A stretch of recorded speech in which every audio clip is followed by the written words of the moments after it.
प्रिय क्रांती मित्र हो, जय भीम, जय अशोक, जय संविधान, जय भारत। 26 जानेवारी प्रजासत्ताक दिन। या प्रजासत्ताक दिनाच्या दिवशी ज्यांच्यामुळे प्रजासत्ताक भारत बनला त्या महामानव विश्वरत्न संविधान निर्माते डॉक्टर बाबासाहेब आंबेडकर यांचे नाव मुद्दामहून नाशिक जिल्ह्याचे पालकमंत्री गिरीश महाजन यांनी प्रजासत्ताक दिनाच्या कार्यक्रमात डावलले। बाबासाहेबांच्या नावाचा मुद्दामहून त्यांनी उल्लेख केला नाही आणि म्हणून याचा जाब एक सजग भारतीय, एक दक्ष भारतीय ह्या नात्याने दर्शना सोपुरे आणि माधवी जाधव ह्या कर्तव्यदक्ष महिलांनी, भारतीयांनी तो ऑन दी स्पॉट जाब विचारला।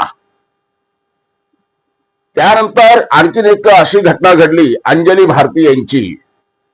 अंजली भारती यांनी आपला मुद्दा आज जो देशामध्ये, महाराष्ट्रामध्ये मुलींवरती, लहान लहान मुलींवरती अन्याय अत्याचाराचे जे प्रमाण वाढलेलं आहे, विशेष करून एससी आणि एसटी समाजातील मुलींवरती ते जे अत्याचार होत आहे, तसे जर अत्याचार होऊ नये ह्यासाठी कोणताही मंत्री, संत्री किंवा राज्य सरकार योग्य ती पावलं टाकताना दिसत नाही। याचा राग म्हणून अंजली भारती यांनी सरकारला जाब विचारला आणि आपला मुद्दा अधिक ठळकपणे सांगताना त्यांनी एक उदाहरण दिलं की जर आमच्या मुलींवरती जे अत्याचार होत आहेत तसे अत्याचार, तसा बलात्कार जर मुख्यमंत्र्याच्या पत्नीवर झाला तर मग ह्या सरकारला जाग येईल का? हा आपला मुद्दा त्या ठासून सांगत असताना शब्दाचा अपभ्रंश झाला आणि त्यांच्या विरोधात काहूर माजलं। ज्यांनी लहान मुलींच्या अत्याचाराच्या संदर्भात, दलित महिलांच्या अत्याचाराच्या संदर्भात एक शब्द सुद्धा तोंडातून काढला नाही, अशा चित्र विचित्र महिला सुद्धा ह्या अंजली ताईंना झोडपू लागल्या।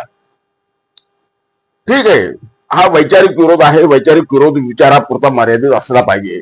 परंतु आता एक धक्कादायक बातमी आमच्या हाती अशी आलेली आहे, माधवी जाधव आणि अंजली भारती या दोघांचेही व्हिडिओ आमच्या समोर आलेले आहे। त्यामध्ये माधवी जाधव म्हणतात, आमच्या जीविताला काही होऊ शकते, माझ्या कुटुंबियांना म्हणा किंवा मला म्हणा, आमच्या लेकरा बाळांना म्हणा, आमच्या जीविताला कुठेही काही होऊ शकते, परंतु बाबासाहेबांसाठी आम्ही आमचा जीव कुर्बान करायला तयार आहे।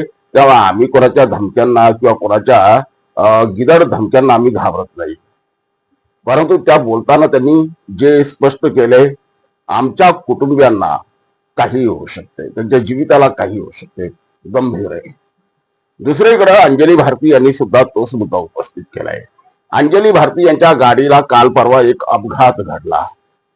अपघात होता की तो घातपात होता अशी शंका खुद्द अंजली भारती यांनी व्यक्त केलेली आहे। ज्या पार्श्वभूमीवर त्यांच्या गाडीला अपघात झाला त्यावेळी त्यांची ती शंका निराधार मानता येणार नाही। त्यांच्या मागावर कोणी आहे का?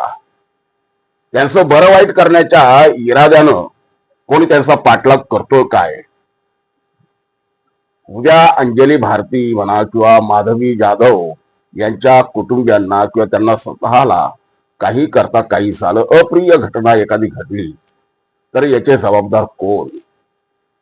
त्यामुळे महाराष्ट्र शासनाने माधवीताई जाधव आणि अंजली दिदी भारती यांच्या कुटुंबियांना पुरेसं संरक्षण द्यावं। या देशामध्ये, या महाराष्ट्रामध्ये छत्रपती शिवाजी महाराजांचा अपमान करणाऱ्या नालायकांना जर पोलीस संरक्षण देण्यात येतं तर समाजासाठी आवाज उठवणाऱ्या, या महाराष्ट्रातल्या लेकी बाळींसाठी आवाज उठवणाऱ्या अंजली भारती आणि माधवी जाधव यांना पोलीस संरक्षण सरकार देणार आहे की नाही, हा इथं सवाल आहे। बघूया सरकार त्यांना संरक्षण देते की नाही। भीम आर्मीच्या वतीनं, भीम आर्मी संविधान रक्षक दलाच्या वतीनं, रिपब्लिकन सेनेच्या वतीनं आम्ही त्यांना संरक्षणाची मागणी करत आहोत। सरकारने त्वरित त्यांच्या जीविताचा धोका ओळखून योग्य ती खबरदारी घ्यावी। जय भीम। प्रिय क्रांती मित्र हो, भीम पॅन्थर या आपल्या हक्काच्या यूट्यूब चॅनलला कृपया सबस्क्राईब करून आम्हाला विषमतावादी शक्तींच्या विरोधात लढण्यासाठी बळ द्या, शक्ती द्या, ऊर्जा द्या. कमेंट करा, लाईक करा, शेअर करा.